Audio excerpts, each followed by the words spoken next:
प्रणाम साधकों। आज के वीडियो में हम वहीं से बात शुरू करेंगे जहाँ पिछले वीडियो में ख़त्म की थी। तो हमने पिछले वीडियो में इस प्रश्न पर छोड़ा था कि सृष्टि के आरंभ में क्या था या सृष्टि से पहले क्या था। तो ये वाकई में कुछ लोगों की जानने की ये जिज्ञासा होती है कि जब ये सृष्टि नहीं थी उससे पहले क्या था, कहाँ से सब कुछ आया। कुछ नहीं था तो कुछ नहीं से चीज़ें कैसे हो जाएंगी। जैसे आप कुछ भी बनाना शुरू करेंगे, अगर आप से फॉर एग्ज़ाम्पल आप हलवा बनाते हैं, तो जब हलवा नहीं था तो कुछ तो था। सूजी थी, चीनी थी, पानी था, कढ़ाई थी, गैस थी, टेम्परेचर था, ये सारी चीज़ें थीं।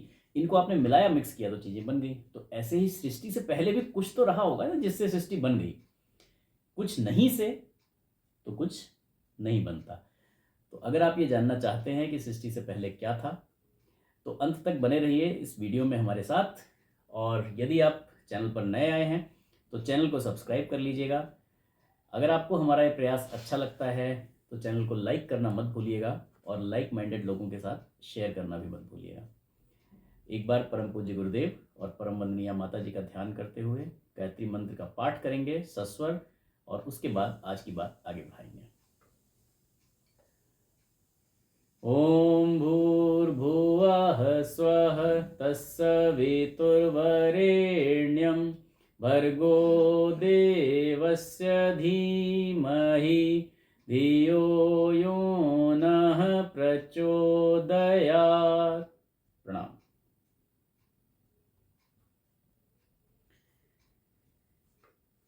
तो हमने लास्ट वीडियो में बात की थी कि प्राण जो तत्व है वो आदि है, अनादि है, और बहुत डिटेल डिस्कशन इसके ऊपर हुआ था। इसी में सृष्टि बार बार विलीन होती, उत्पन्न होती रहती है।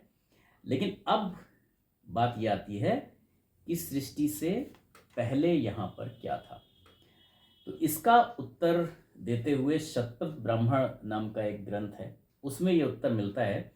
असद्वा इद्मग्न आसात तदाहुः किम तत्संदा सीदित्रिस्यो वा च तेग्ने सदा सीत तदाहुः केत ऋषयः इति प्राणा व ऋषयः। तो शतपथ ब्राह्मण ये कहता है कि प्रश्न पूछा गया कि सृष्टि से पहले क्या था।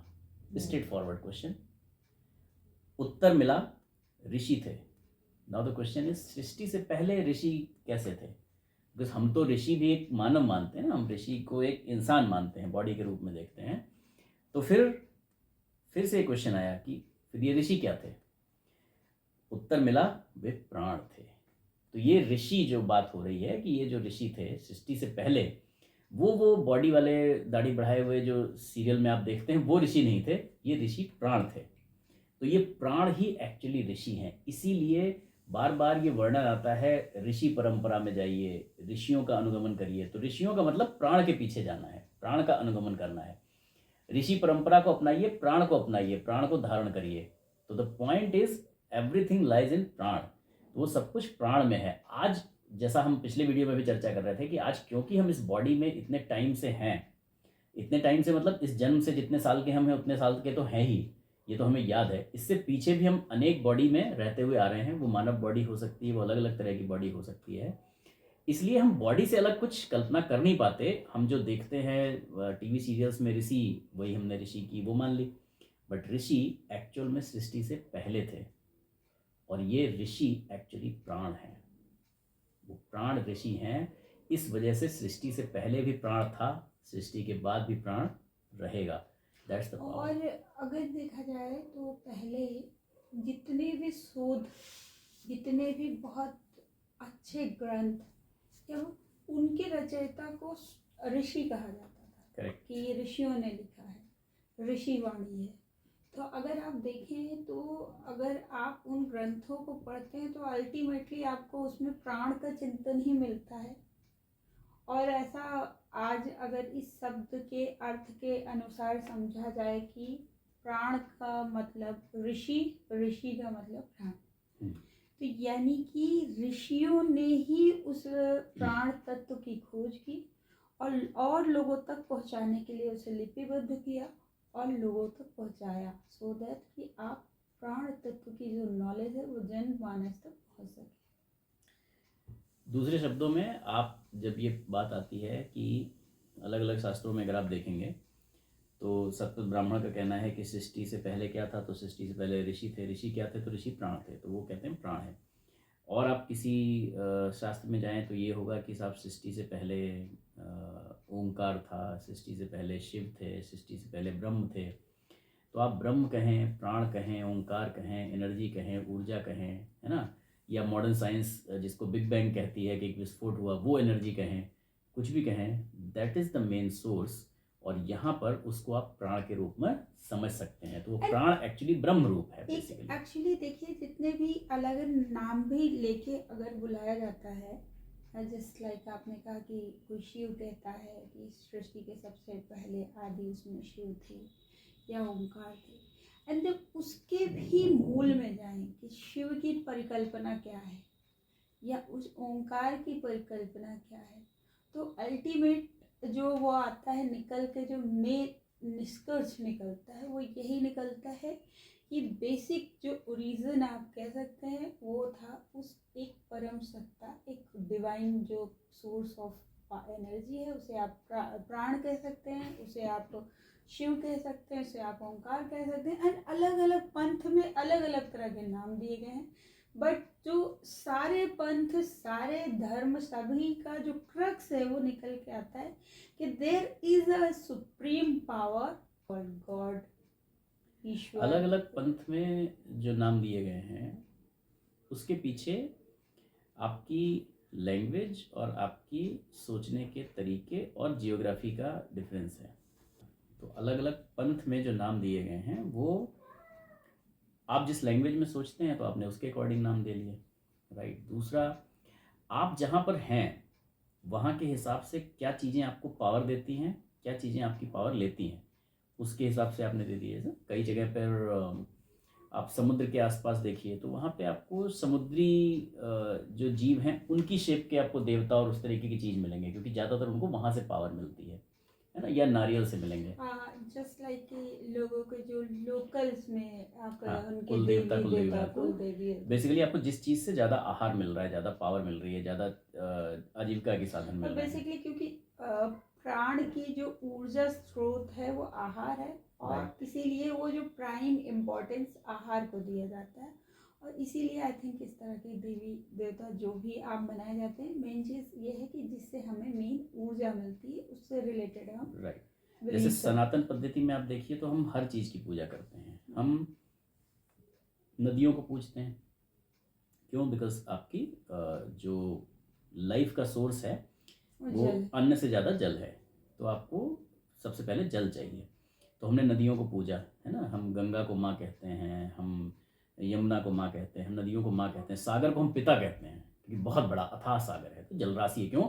क्योंकि ठीक है, सागर आप कहोगे कि सागर का जल डायरेक्ट पीने लायक नहीं है, बट सागर का जल वाष्पीकृत होता है, फिर वो जाके हर जगह बरसता है, तब खेती होती है, तो सागर को हम पिता कहते हैं, राइट। तो ये इस तरीके की हमारी सोच है।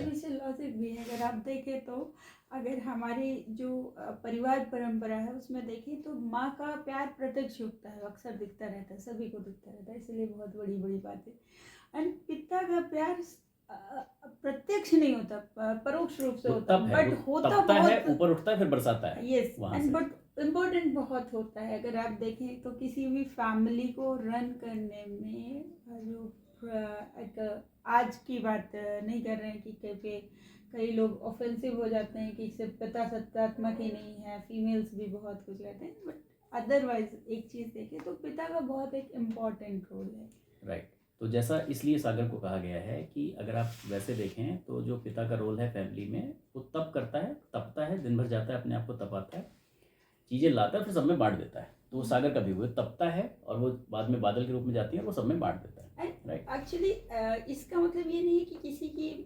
भूमिका को बहुत सुप्रीम वो दिखाना है, किसी की गौर करना है, क्योंकि होता क्या है कि माँ भी दिन भर वो कर रही है, लेकिन वो सबके सामने है क्योंकि बच्चे उसे देख रहे हैं, तो उनकी उसको समझ पा रहे हैं, तो पूरा क्रेडिट मिल जाता है, दिख नहीं रहा है, एंड बट स्टिल बहुत आजकल बहुत इस तरह का वो आने लगा है कि मतलब भाई कई जगह पे आप देखेंगे तो इस तरह की भी चीज़ें सोशल मीडिया पे छाई जाती हैं कि माँ को तो पूरा क्रेडिट मिल जाता है उसके हर चीज़ का, बट पिता जो करता है वो सब कुछ बैक एंड पे चला जाता है उसका क्रेडिट, और ना वो खुद मतलब एक्सप्रेसिव नहीं होता तो वो खुद भी नहीं कह पाता तो खुल के कभी। इसी चीज को आप देखिए कि नदियों का जो हमारा वो है वो हमें दिखता रहता है, बट सागर का हमें दिखता नहीं, बट स्टिल अगर इम्पोर्टेंस कहा जाए तो शायद कहीं ज्यादा। राइट, तो हम सनातन धर्म में हम नदियों को माँ मानते हैं, अग्नि देवता हैं, वायु देवता हैं। जब हम स्वस्ति वाचन करते हैं तो अग्निर्देवता, वायु देवता, ब्रह्मा देवता, रुद्रा देवता, आदित्य देवता जो है वो बात करते हैं। अग्निर्देवता, वायु देवता, वसवो देवता, रुद्रा देवता, आदित्य देवता, मरुतो देवता, बृहस्पति देवतेंद्रो देवता, वरुणो देवता,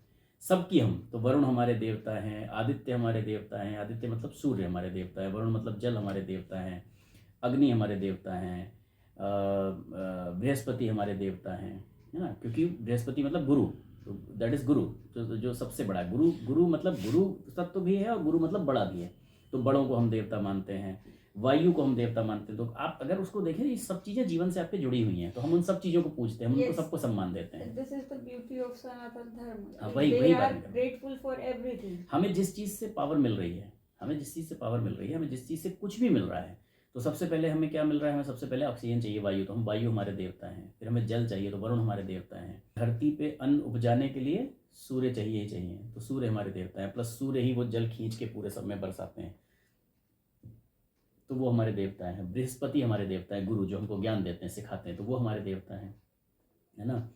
इसी तरह से आठों वसु, चंद्रमा, तारे, ये सब सब हमारे देवता हैं, तो हम सबको पूजते हैं। अब इसीलिए कई लोग कहते हैं ना कि अभी तो सब कुछ प्रत्यक्ष हो गया है कि सूरज एक तारा है, आप उसे भगवान कहते हो, और चंद्रमा एक तारा है, आप उसको भगवान कहते हो। ये क्या है? ये कोई भगवान नहीं है, फिर भी आप लोग इस तरह की बातें करते हैं, तो इसलिए मतलब वो कहते हैं कि आप अंधविश्वासी हैं। बट एक्चुअली अंधविश्वास नहीं है, हम जिस चीज़ का उपयोग कर रहे हैं हमें उसके लिए ग्रेटफुल होना चाहिए। ये ग्रेटिट्यूड और है। ये जो हमारा सनातन धर्म है, इसकी सबसे बड़ी विशेषता आई थिंक यही है कि हम हर चीज़ के लिए ग्रेटफुल रहते हैं। सनातन में ये है, आज की डेट में जो लोग माइंडफुलनेस प्रैक्टिस करते हैं तो वो कहते हैं एक्सप्रेस ग्रेटिट्यूड, इससे आपको अच्छा लगेगा, आपको पॉजिटिव पावर मिलती है। तो हम वही तो कर रहे हैं शुरू से, हमारे यहाँ ऋषियों ने यही तो सिखाया कि यू ग्रेटिट्यूड, आप जब झुकेंगे, ग्रेटिट्यूड पे करेंगे, तो आपको एनर्जी मिलती है, आपको पावर मिलती है, उसके लिए वो सारी चीज़ें करें। तो बड़ी डिटेल में गुरुदेव ने आगे ये सब चीज़ें समझाई हैं।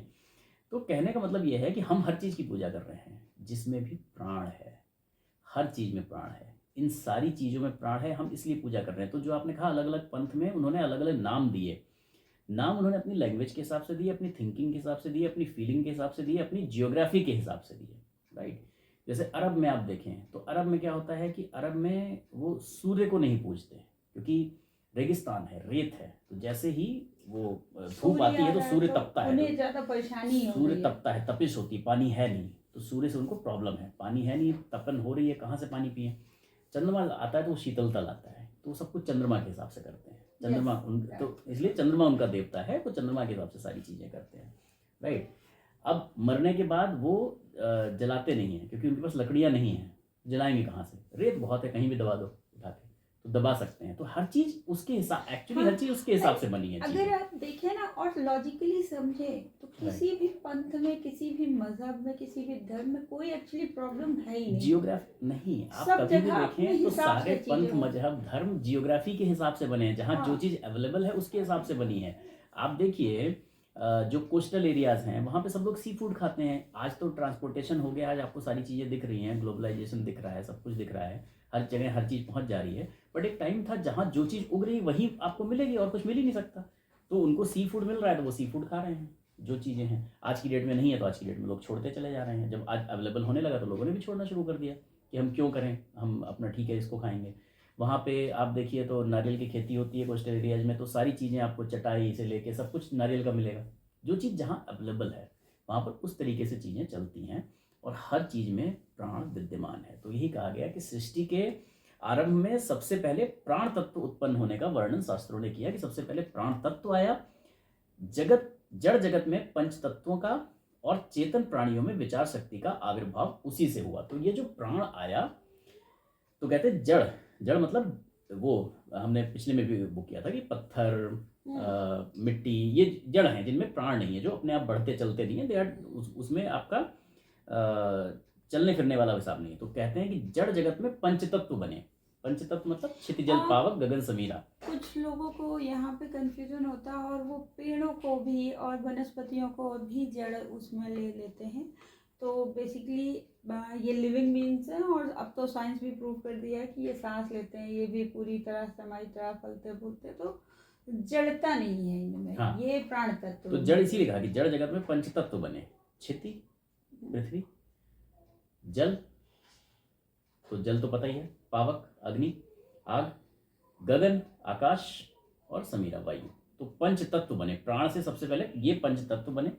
उसके बाद प्राण शक्ति से जो चेतन प्राणी हैं, हम जानवर जितने भी हैं, उनमें आपके विचार शक्ति का आविर्भाव हुआ। तो विचार शक्ति ऐसा नहीं है कि सिर्फ मनुष्यों में ही है, विचार शक्ति इनमें भी है, ये क्या बोलते हैं आपके जानवरों में भी है। आप देखिए बहुत से जानवर हैं, सप्तशती में बहुत अच्छी तरीके से इस चीज को एक्सप्लेन किया गया है। मेधा मुनि के पास जब सबसे पहले जाते हैं तो मेधा मुनि यही कहते हैं कि मनुष्यों में समझ होती है, मनुष्य समझदार होते हैं, लेकिन केवल वही समझदार होते हैं ऐसा नहीं है, ये बाकी पशु पक्षी ये प्राणी भी इतने समझदार होते हैं। फिर भी आप देखो कि ये पक्षी खुद भूखे होते हुए भी कितने चाव से दाने अपने बच्चों के मुंह में चोंच में डाल रहे हैं। लाला वो भी पालते हैं ना अपने बच्चों को भाई, जब तक वो नहीं उड़ना सीख जाते लाते हैं दाना, एक एक उनके पास तो कुछ भी नहीं है, एक एक दाना मुंह में लाते हैं, एक एक दाना डालते हैं, फिर उड़ के जाते हैं, फिर एक एक दाना ला के उनके मुंह में डालते हैं। कितना कठिन बहुत, हाँ बहुत मुश्किल है, लेकिन वो करते हैं। वो भी अपने बच्चों को उड़ना सिखाते, जैसे हम चलना सिखाते हैं वो भी उड़ना सिखाते हैं, है ना। सो वो सारी चीज़ें उनमें भी होती हैं। तो विचार शक्ति सब में है, किसी में कम, किसी में ज़्यादा, किसी में अपने लेवल की, जिस लेवल की है, लेकिन है सब में। हाँ ये ठीक थी, मनुष्य को सबसे श्रेष्ठ इसलिए कहा गया क्योंकि मनुष्य में इस लेवल की विचार शक्ति थी कि वो आज बैठ के प्राण शक्ति पर चर्चा कर सके, प्राण शक्ति के रहस्यों को उद्घाटित कर सके। ऐसे चेतना वाले युग पुरुष पंडित श्री राम शर्मा आचार्य जी उत्पन्न हुए और हमारे अंदर कम से कम ये विचार प्रेरणा आई कि हम इस बुक को बैठकर पढ़ें और करें। तो ये इस लेवल की विचार शक्ति जो है मनुष्य में आने का कारण ये माना जाता है, आने के कारण ये माना जाता है कि मनुष्य जो है वो इन सब में श्रेष्ठ है। आगे प्रश्नोपनिषद का एक सूक्त लिया है गुरुदेव ने कि सप्राणम सृजत प्राणत क्षुद्राम रवम वायुर्ज्योति रूपः पृथ्वीन्द्रिय मनोन्नम ने कहा उस ब्रह्म ने प्राण उत्पन्न किया। प्राण से श्रद्धा, बुद्धि, मन, आकाश, वायु, तेज, जल, पृथ्वी, ये पंच तत्वों की उत्पत्ति हुई और तब अन्न उत्पन्न हुआ। क्योंकि जब तक अन्न उत्पन्न नहीं होगा तब तक प्राण स्टेबल नहीं रह पाएगा। प्राण आ तो गया, पोषित नहीं रह पाएगा। प्राण एक्चुअली, प्राण जो है वो that is a energy, but वो रहेगी किसी बॉडी में, प्राण तो रहेगा बट वो बॉडी जिस बॉडी में रहेगा वो अन्न से पोषित होगी, वो अन्न से बड़ी होगी, अन्न से उपजित होगी। इसीलिए हर जगह पर अन्न वाली जो चीज़ें हैं उनको खूब पूजा जाता है। तो पहले बैलों से होती थी तो इसलिए बैलों को पूजा जाता था। धरती बैल के सींग पिटेंगी टिकी है ऐसा कहा जाता था, क्योंकि बैल से खेती होती थी पूरी। तो इसलिए यहाँ पर ये वर्णन आया कि साहब इससे अन्न उत्पन्न होता है। आगे फिर दूसरा आता है प्राण सूक्त, अथर्ववेद वेद के प्राण सूक्त में अगली पंक्ति आती है, प्राणाय नमो यस्य सर्वमिदं वसे यो भूतः सर्वेश्वरो यस्मिन् सर्वम प्रतिष्ठितम। उस प्राण को नमस्कार है जिसके वश में सब कुछ है, जो सब प्राणियों का अधिष्ठाता है और जो सब में समाया है, जिसमें सब समाये हैं। अब आप अगर अलग अलग ग्रंथ पढ़ें, ठीक है, आपने अभी दुर्गा सप्तशती की चर्चा की, दुर्गा सप्तशती आप पढ़ें तो जो सब प्राणियों की अधिष्ठात्री देवी हैं उसमें याद है, जो सब प्राणियों की अधिष्ठात्री देवी हैं।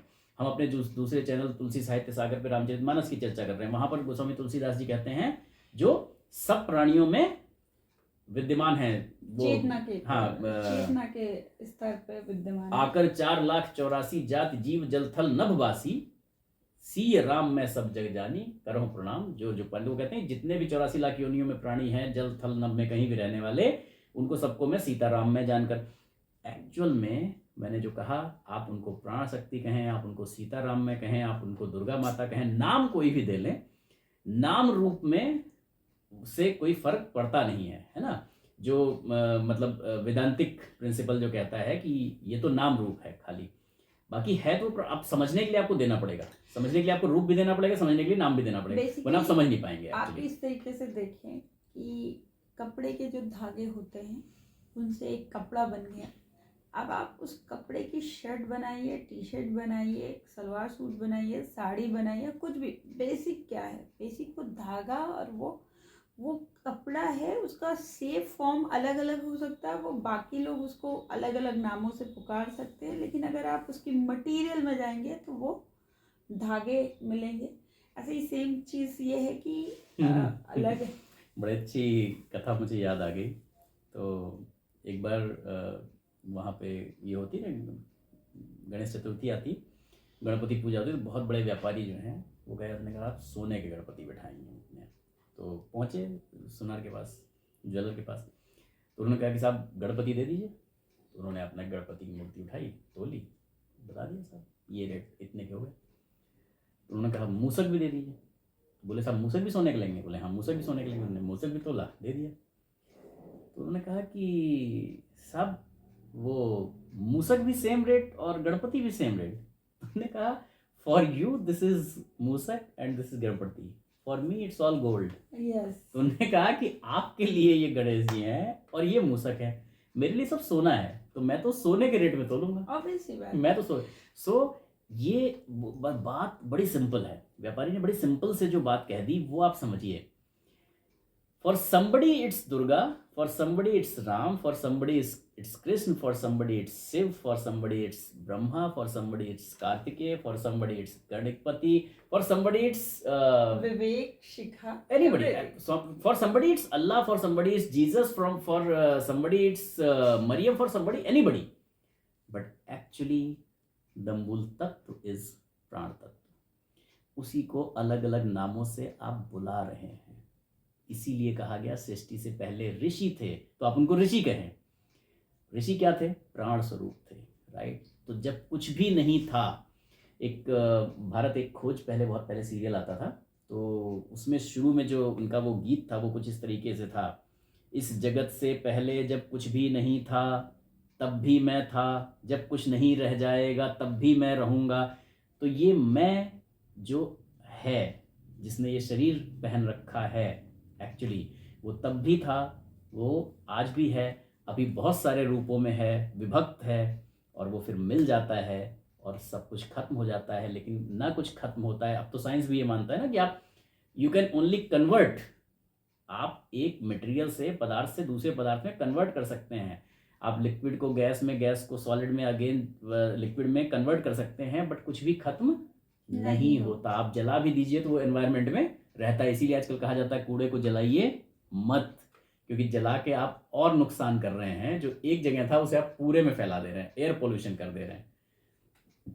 तो वो एयर के थ्रू कई बार गाँवों में इस तरह की चीज़ें होती हैं, लोग समझते हैं तो हमने जला दिया, खत्म कर दिया, गंदगी मिटा दी।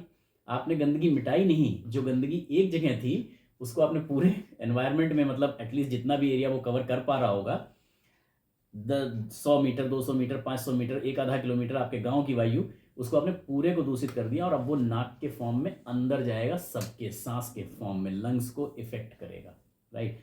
तो ये समझना बड़ा जरूरी है। तो कभी कभी मुझे ये चीज़ें ध्यान आ जाती हैं तो मैं संदेश के फॉर्म में बता देता हूँ कि कूड़े को जलाएं नहीं, इसीलिए क्योंकि जला के फैल जाता है, राइट। सो आज मेरा ख्याल है हमने इस प्रश्न का उत्तर तो दे दिया, इस सृष्टि से पहले क्या था। हालांकि मतलब बहुत छोटा सा अंश हम अभी इस पुस्तक का कवर कर पाए आज की वीडियो में, लेकिन वीडियो बहुत ज़्यादा बड़ा ना हो और हम कोई इम्पोर्टेंट चीज़ मिस भी ना कर जाएं, वो ज़्यादा ज़रूरी है। समय हमारे पास बहुत है, हम अपनी लाइफ में जितना कर पाएंगे वो मतलब उतनी पुस्तकों का हम वीडियो बना देंगे, और जो नहीं कर पाएंगे वो मेरा ये मानना है कि जो भगवान श्री कृष्ण कहते थे कि आप अगर धर्म के मार्ग पर कदम बढ़ा दें तो कोई ना कोई पीढ़ी वहाँ तक पहुँच ही जाएगी। तो अगर हम पूरा नहीं कर पाएंगे तो कोई ना कोई और बीड़ा जरूर उठाएगा उसको पूरा करने का। जहाँ तक हम पूरा कर पाएंगे वहाँ तक तो हम पूरा करेंगे ही। तो इसी के साथ जगत के कल्याण के लिए एक बार शुभकामना प्रार्थना करते हैं और बढ़ेंगे अपने अगले वीडियो की तरफ। ओम स्वस्ति प्रजाभ्यः परिपालयन्तां न्यायेन मार्गेण मही महिषः गोब्राह्मणेभ्यः शुभमस्तु नित्यं लोकाः समस्ताः सुखिनो भवन्तु सर्वे भवन्तु सुखिनः सर्वे सन्तु निरामयाः सर्वे भद्राणि पश्यन्तु मा कश्चित् दुःखमाप्नुयात्। श्रद्धां मेधां यशः प्रज्ञां विद्यां पुष्टिं श्रियं बलं तेज आयुष्यमारोग्यं देहि मे हव्यवाहन देहि मे हव्यवाहन।